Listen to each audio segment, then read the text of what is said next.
Good afternoon. My name is Leire Torre, and I'm going to explain our work entitled Machine Learning Techniques Applied to Biomass Estimation Using LiDAR Data. Expert system consists of two main components, a knowledge base and an inference engine. Expert systems are applicable to various scopes that involve human ideas, deductions, and reasoning.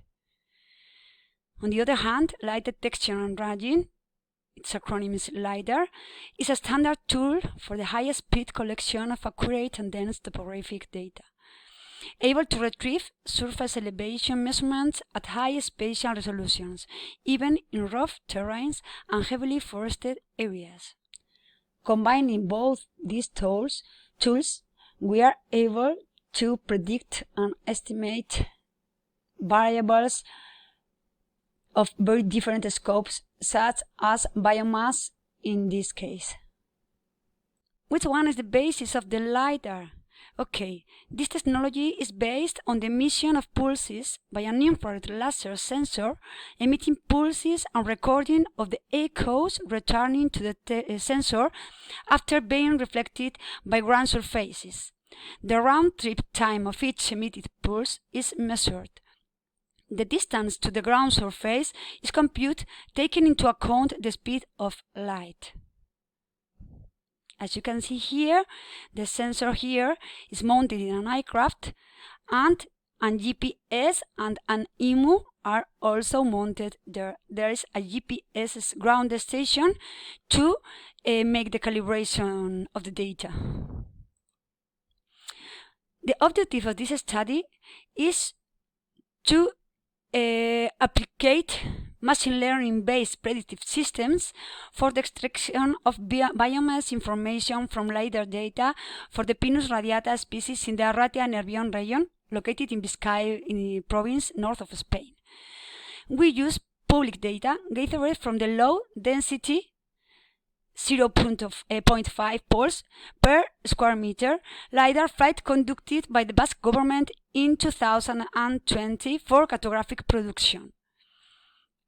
The study area, as we have said, is located in the north part of Spain, and the region is limited to the Arratia-Nervión region, that is the dust area in the figure. We have used two main databases. The first one is the Fourth National Forestal Inventory, with dendrometric data, such as the tree height and the diameter, were gathered in the field during the summer of 2011. On the other hand, we have the LiDAR data that, as we have said, we have obtained from the LiDAR flight covering the autonomous community of the Basque Country, carried out during the summer of 2012 by the Basque government. The average point density was 0.5 points per square meter. In a first step, the data were processed. On one hand, we have processed the ground truth data, composed as a sample of 55 plots that fulfill the condition of having Pinus radiata more than 80% of the area. And then the volume per tree was calculated using allometric models developed by the ASI Foundation. Thus, as you can see, their variables are the tree diameter and the tree height. The resulting biomass value was corrected, adding 4.04% of the obtained volume because of the tree branches and upper part of the trunk. Regarding to the processing of LiDAR data, we have filtered the last files in order to remove anomalous data. Then, on one half, we have extracted all the echoes to plot level. On the other hand, we have extracted only the ground echoes to plot level. With the first one, we can build the canopy surface model. With the second one, we can build the digital terrain model. By subtracting to canopy surface model the digital terrain model, we obtain the canopy height model. This is the one we use to extract the fusion metrics, such as height percentile metrics or density metrics, and so on. Once the digital terrain model is built, we can integrate all the data in PostGIS, and with this PostGIS we have calculated other density metrics. These density metrics have been obtained dividing all the point cloud in slides of equal height. We have worked with 10 different density metrics. The applied methodology is explained in the figure. When we have obtained the LiDAR data and we have calculated the biomass values with the accelerometry equation, then we process our LiDAR data, and then we are going to apply optimal regression models. The optimal regression models that we have applied they are going to be multiple linear regression, random forest, and support vector regression. Once the biomass is predicted, we are going to make a validation and a cross validation, taking into account the biomass prediction values from ASI, and a cross validation applying the K-false technique. Here we can see the results from the three mentioned methodologies. In the first table we can see the results from the multiple linear regression. As we can see, the 5 best model involves only 2 variables, and in all the cases we have a high percentage variable combined with a density metric one. In the first 2 cases, the density metrics were given by the commercial software. In the other cases, these are the density metrics for the second, third, and fourth slide that we have mentioned, and these metrics were obtained with PostGIS. The value for R square is nearby 0.8 in almost all the cases, with a standard error of 0.25 in logarithmic units.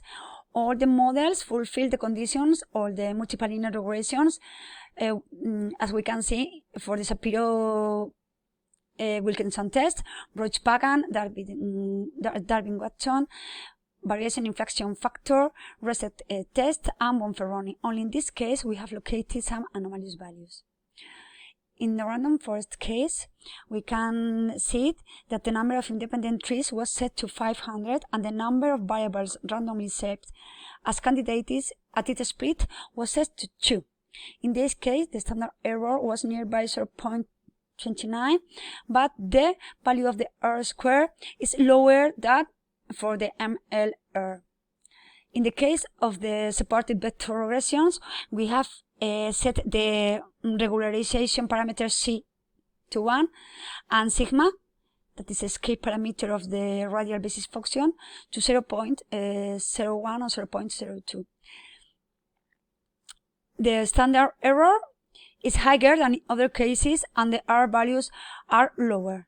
So we can, as we can see in this table comparing all the 3 methodologies, the R value is bigger in the multiple linear regression case, and the standard error is also lower in this case. So we can see that the optimal methodology is the multiple linear regression in our study.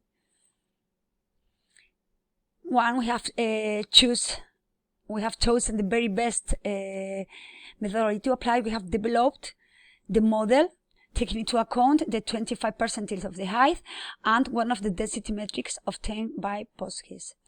This one is the distribution of the estimated biomass, taking into account the developed model for the Arratia Nervion region. As conclusions, we can say that our study has demonstrated an automated biomass estimation of Pinus radiata using data-driven machine learning approaches and public LiDAR data obtained from a low point density flight and for cartographic purposes. In the present study, the multiple linear regression has obtained better prediction performance than the other 2 methodologies, with a coefficient of determination of 0.8 and a standard error of 0.25 expressed in logarithmic units. These results are comparable with the ones reported by other authors. For future research, exploiting data from the European Copernicus program could be a good avenue to obtain improved predictive models comprising satellite, born Earth observation and in situ data.